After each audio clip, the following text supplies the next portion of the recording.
लोकी के दूसरे एपिसोड की शुरुआत में हम देखते हैं कि 1985 ऑशकॉश विस्कॉन्सिन में हंटर C-20 और टीवीए के कुछ और मिनटमैन एक नेक्सस इवेंट की छानबीन करने पहुंचते हैं। वहां पे उन्हें किसी वेरिएंट के सिग्नेचर्स मिलते हैं। वो वेरिएंट को ढूंढने के लिए एक बड़े से टेंट के अंदर जाते हैं, जहाँ पे उन्हें पता चलता है कि यहाँ पे वेरिएंट ने उनके लिए ट्रैप सेट किया हुआ है। ये ट्रैप उसी वेरिएंट ने बनाया है जिसके बारे में पहले एपिसोड में एजेंट मोबियस ने लोकी को बताया था। वो वेरिएंट अपनी पावर से हंटर C-20 के माइंड को कंट्रोल कर लेता है, जिससे हंटर C-20 दूसरे मिनटमैन को मारने लगती है। सभी मिनटमैन को मार के वो वेरिएंट हंटर C-20 को किडनैप करके वहां से ले जाता है। दूसरी ओर लोकी एजेंट मोबियस की मदद करने को तैयार हो गया है। लोकी एजेंट मोबियस के ऑफिस में बैठा हुआ होता है। मिस मिनट्स लोकी से पूछती है कि अगर नेक्सस इवेंट की ब्रांच रेड लाइन के पार हो जाए तो उससे क्या होता है। लोकी उसे बताता है कि अगर ब्रांच रेड लाइन को क्रॉस कर ले तो फिर टीवीए नेक्सस इवेंट को रीसेट नहीं कर सकता, यानी कि वो टाइमलाइन को दोबारा से ठीक नहीं कर सकते। आगे हम देखते हैं कि टीवीए के सोल्जर्स और एजेंट मोबियस मिनटमैन पे जो वेरिएंट ने अटैक किया था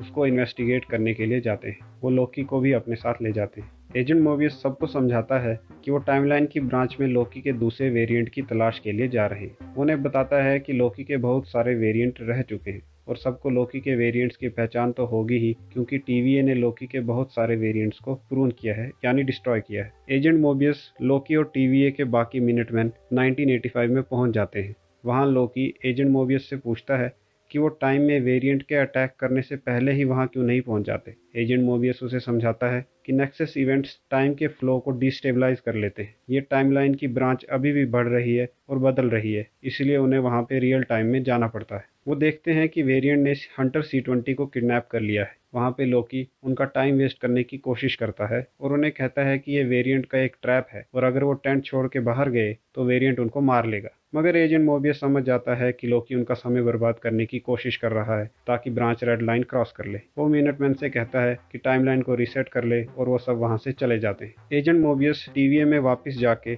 जज रवोना रेंसलेयर से मिलता है। रवोना को मोबियस का लोकी को इस तरह मिशन पे साथ ले जाना ठीक नहीं लगता, मगर एजेंट मोबियस उसे बताता है कि उनका मिशन भले ही असफल रहा हो, मगर उन्हें इससे ये पता चला कि लोकी उनका समय बर्बाद करने की कोशिश करता है और वो इस लोकी को जितना जानेंगे उतना ही उन्हें दूसरे लोकी के वेरिएंट की आदतों के बारे में पता चलेगा। मगर जज रवोना रेंसलेयर मोबियस से सहमत नहीं होती और वो मोबियस को एक आखिरी मौका देती है लोकी के साथ काम करने का। एजेंट मोबियस जैसे ही जज के ऑफिस से बाहर आता है, लोकी उसके सामने बहाने बनाने की कोशिश करता है कि उसने मिशन के दौरान उनका समय बर्बाद करने की कोशिश क्यों की। मगर एजेंट मोबियस उससे कहता है कि उससे इससे कोई फर्क नहीं पड़ता और ये लोकी के लिए आखिरी मौका है। मोबियस लोकी को लेकर लाइब्रेरी में जाता है और उसे कहता है कि वो लोकी के सारे वेरिएंट्स की केस फाइल को देखे और ढूंढने की कोशिश करे कि उन्होंने किसी डिटेल को मिस तो नहीं कर दिया। फाइल्स को देखते वक्त लोकी को एसगार्ड की डिस्ट्रक्शन वाली फाइल दिखती है, जिसे देखकर वो दुखी हो जाता है। उन केस फाइल्स को देखने के बाद लोकी एजेंट मोबियस के पास जाता है और उससे बताता है कि उसने इन फाइल्स को देख के एक चीज रियलाइज की। वो मोबियस को बताता है कि वो वेरिएंट टाइमलाइन में एपोक्लिप्स में छुप रहा है।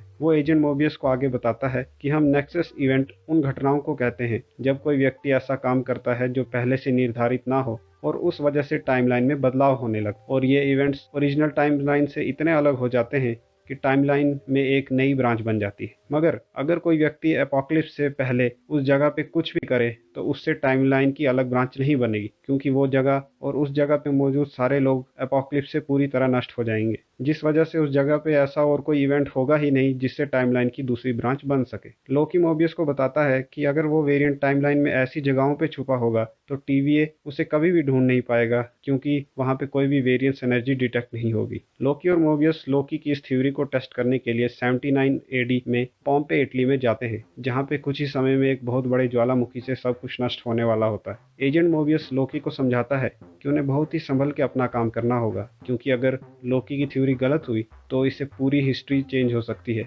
और टाइमलाइन में एक बहुत बड़ी ब्रांच बन सकती है। वो लोकी से छोटी छोटी डिस्टर्बेंसेस जैसे कि पक्षियों की आवाज़ निकालने को कहता है और उससे कहता है कि वो टेम्पैड पे चेक करेगा कि इस वजह से कोई वेरिएंस एनर्जी तो नहीं बन रही। मगर लोकी उसकी बात नहीं सुनता और सभी लोगों के बीच में जाके जोर जोर से चिल्लाने लगता है कि वो सब ज्वालामुखी से मरने वाले हैं। ये देखकर मोबियस परेशान होने लगता है, मगर वो टेम्पैड पे देखता है कि वहाँ कोई भी वेरिएंस एनर्जी डिटेक्ट नहीं हो रही और टाइमलाइन में कोई भी ब्रांच नहीं बन रही। टीवी में वापस जाके एजेंट मोबियस और लोकी सारे पॉसिबल एपोक्लिप्स को देखने लगते हैं जहाँ पे वो वेरिएंट छुपा हो सकता है।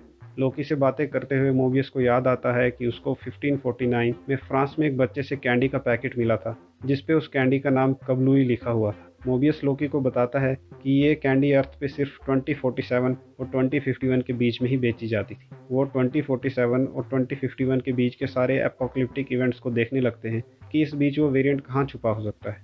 लोकी को वो जगह मिल जाती है। एजेंट मोबियस जज रवोना के पास इस मिशन का अप्रूवल लेने के लिए जाता है। वो जज को बताता है कि 2050 में हेवन हिल्स एलाबामा में एक बहुत बड़ा साइक्लोन आया था जिससे वो टाउन पूरी तरह से नष्ट हो गया था। उस टाउन में एक बहुत बड़ा सुपर स्टोर था और उनको ऐसा लगता है कि वो वेरिएंट वहीं छुपा हो सकता है। पहले तो जज उसे मिशन की परमिशन देने से मना कर देती है, मगर अंत में मोबियस उसे मना लेता है। लोकी, एजेंट मोबियस, हंटर B-15 और मिनटमैन की टीम 2050 में सुपर स्टोर में पहुंच जाते हैं। वो दो ग्रुप्स में बंट जाते हैं।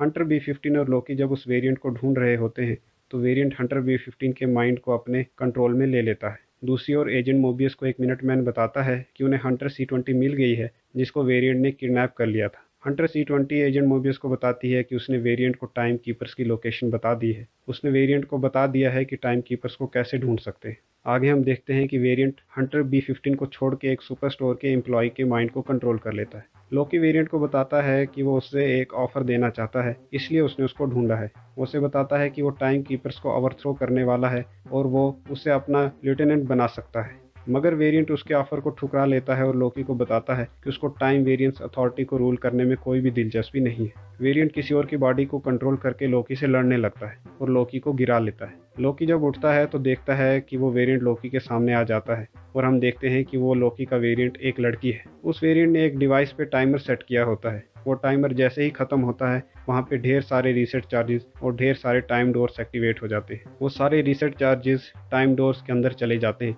जिससे टाइमलाइन की ढेर सारी ब्रांचेस बन जाती है। वेरिएंट लोकी एक टाइम डोर से वहाँ से चले जाती है। तभी वहाँ पे एजेंट मोबियस आ जाता है जो लोकी को रोकने की कोशिश करता है, मगर लोकी भी उसी टाइम डोर में से वहाँ से चला जाता है और दूसरा एपिसोड यहीं पे ख़त्म हो जाता है।